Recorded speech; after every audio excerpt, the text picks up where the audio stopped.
आपण पाहत आहोत SN न्यूज मराठी। लाईक करा, शेअर करा, सबस्क्राइब करा व राहा आमच्या सोबत अपडेट। थोडंसं साईडला सरका। पावसाने दिलं तसाच सुखसंकेत हा लोटेवाडी शेतकरी कामगार पक्षाच्या पुरोगामी योग संघटनेच्या मोहोळ जिल्हा परिषद गटाच्या मेळाव्यासंदर्भात पण दिलं। त्याबद्दल तुमची पहिली प्रतिक्रिया काय आहे? थोडा स्वर्गीय आबासाहेबांचा हा सांगोला तालुका आहे। स्वर्गीय आबासाहेबांनी 60 वर्ष या तालुक्यातल्या गोरगरीब कष्टकरी दीनदलित बहुजन वर्गातल्या गोरगरिबांची सेवा जवळजवळ 60-70 वर्ष केलेली आहे। आणि आज पहिल्यांदाच गटाचा मेळावा लोटेवाडी या गावामध्ये होत असताना निसर्ग कायम आमच्यासोबत राहतो। बऱ्याचशा तालुक्यातल्या मंडळींना वाटत होतं की आज पडला तर कसं होईल। पावसाने लोटेवाडीमध्ये सुद्धा संकेत दिले होते। पहिल्यांदा थोडासा पाऊस आला आणि त्याच्यानंतर आता मेळावा संपेपर्यंत पावसाने अजिबात हजेरी लावली आहे। आमची येणारी सर्व गोरगरीब जनता आहे, कष्टकरी वर्ग आहे, स्वतःच्या दारासमोर असलेल्या गुरांच्या धाराकडून येणारा हा गोरगरीब वर्ग आहे आणि निसर्गसुद्धा काळजी घेतो, याचा आम्हाला आनंद आहे। आज मोठ्या संख्येनं इथल्या तालुक्यातल्या लोकांनी या ठिकाणी उपस्थित असून विशेष करून मोहोळ गटातून बहुसंख्य लोक उपस्थित होते। चांगल्या पद्धतीनं इथल्या लोटेवाडी इथल्या वडीलधारी आणि तरुण सहकाऱ्यांनी हा मेळावा आयोजित केला आणि चांगल्या उत्साहामध्ये स्वागत केलं।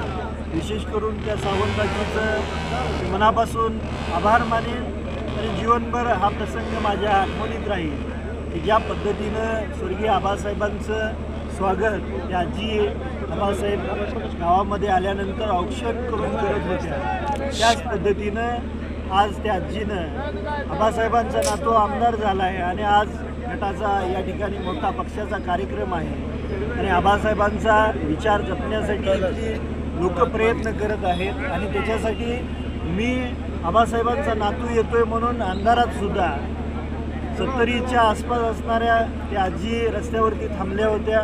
माझी गाडी कधी येते याची वाट पाहत अंधारात थांबणाऱ्या त्या आजीचा औक्षण करणारा प्रसंग हा जीवनभर माझ्या आठवणीत राहील। निश्चितपणे याच्यावरूनच कळतं की स्वर्गीय आबासाहेबांचं ध्येय जरी आज हयात नसेल तर आबासाहेबांनी पेरलेला गोरगरीब दीनदलित कष्टकरी वर्गातला हा विचार आबासाहेबांच्या निधनानंतर सुद्धा पुढची पिढी चांगल्या पद्धतीने लक्षात ठेवलेला आहे। माझ्यासारख्या तरुण कार्यकर्त्यांना चांगलं बळ देण्यासाठी या ठिकाणची जनता, विशेष करून मोहोळ गटातला आज मेळावा होता, मोहोळ गटातली जनता मोठ्या संख्येने उपस्थित राहिली। प्रत्येकाने आपापली जे काही मत होतं ते मांडलं। तर आमची केडर बेस पार्टी आहे, तालुक्यातला केडर आणि या गटातला केडर ज्या उमेदवाराचं नाव पुढं आणेल त्यांना उमेदवारी दिल्या जातील आणि प्रत्यक्ष अप्रत्यक्ष या तालुक्यामध्ये आज जो उत्साह दिसतो निश्चितपणे येणाऱ्या पंचायत समितीवरती आणि जिल्हा परिषदमध्ये शेतकरी कामगार पक्षाला चांगल्या पद्धतीने यश मिळेल।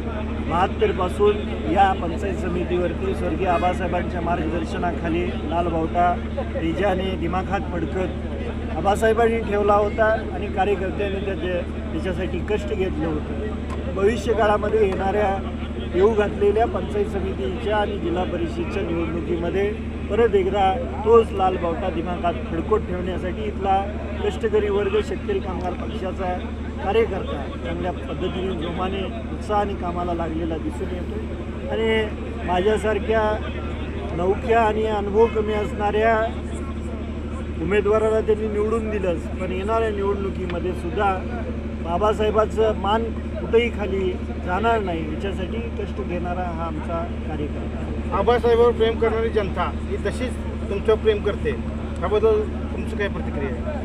तसं पाहता स्वर्गीय आबासाहेबांनी 3-3, 4-4 पिढीचं सेवा केलेली आहे आणि त्या 3-3, 4-4 पिढीने सुद्धा आबासाहेबांना तेवढंच सहकार्य केलेलं आहे। आज जरी आबासाहेब नसतील तरी आमच्या कुटुंबावर प्रेम करणारी या तालुक्यातली गोरगरीब कष्टकरी जनता आहे।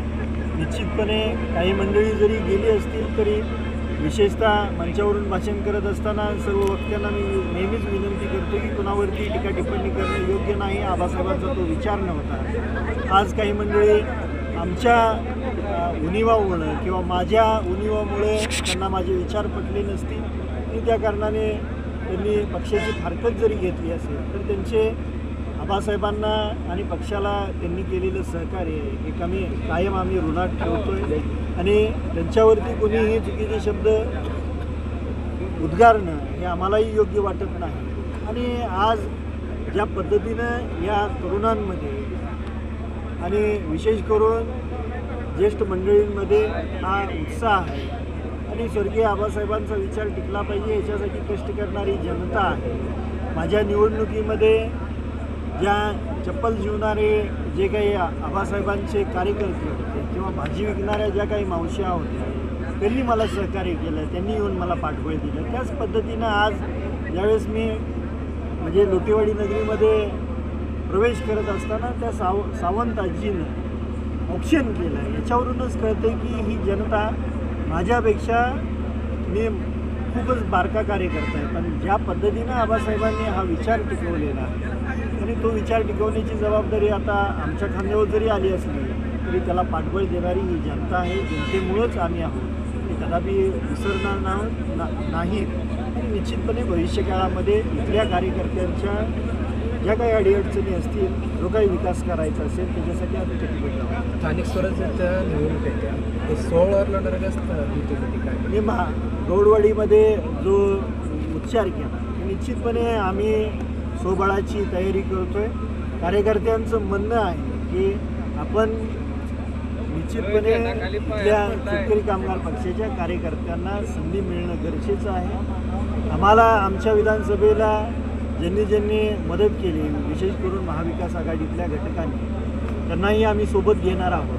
तर हे घेत असताना इतर पक्षाची आपण युती करायची की नाही हे पूर्णपणे केडरवर अवलंबून असतं. आज केडरचं म्हणणं असं आहे की आपण स्वबळावरती निवडणुका लढवू जेणेकरून आपल्या पक्षातल्या बऱ्याचशा तरुण चेहऱ्यांना आणि नवख्या चेहऱ्यांना संधी मिळेल, जेणेकरून पुढच्या येणाऱ्या ज्या काही पक्षाच्या ध्येयधोरणं आहे त्याच्यासाठी या तरुणांना संधी देणं गरजेचं आहे असं केडरचं सध्याचं म्हणणं आहे. पण मी केडरच्या समोर कदापि जाऊ शकत नाही. आजची परिस्थिती जरी अशी असली स्वबळाची, भविष्यामध्ये केडरनी जर सांगितलं की आपण परिस्थितीनुसार जो आजचा निर्णय आहे तो चेंज करूया, तर केडर हा पूर्णपणे निर्णय घेतो. आमचे तालुक्याचे चिटणीस हे केडरचं म्हणणं ऐकून घेतात आणि त्याच्यानंतर हा निर्णय घेतला जातो. मी निर्णय घेण्याचा मला पूर्णतः निर्णय घेण्याचा अधिकार नाही. केडरचं म्हणणं ऐकून आणि केडरचा जो काही निर्णय असेल त्याच्याशी बांधील राहून आम्ही पुढच्या निवडणुका लढवू. पण आज तागायत तरी निश्चितपणे आम्ही स्वबळाची तयारी करतोय आणि मला वाटतं केडरने घेतलेला निर्णय हा खूप चांगला आहे आणि तोच निर्णय कायम शेवटपर्यंत राहील असा मला विश्वास आहे. ठीक.